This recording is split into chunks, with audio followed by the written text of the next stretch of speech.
直在提这个有关于一中图表的这个部分的事情。他如果说你一定要先说清楚，但对选民的话才会有人交代，你怎么来回应？他讲的真好，我倒要先请他说清楚，他主张那个台独的一个步骤跟策略是什么，将来如何完成台湾独立建国的这个方法，要请教一下王定宇委员。洪秀柱说要来台南参选，要勇敢牺牲哈。我可能要提醒柱姐，来台南参选，这是一个美好的地方，不用勇敢牺牲，诚实就好。到底你主张的一中统表，答应吴敦义主席，暂时不提，这是暂时隐瞒、欺骗选民，还是幡然悔悟，放弃自己的政治主张？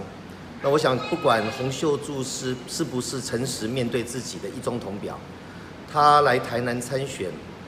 在他过去到现在，不管对市民的服务或者地方的发展，他没有参与过，当然也没有关心过。最重要的意义可能是他所代表的政治象征，也就是一中统表。这等于变相让这个选区的选民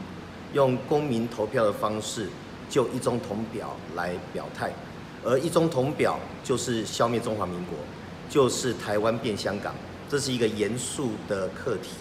我们会全力以赴面对这一场艰难但是重要的选战。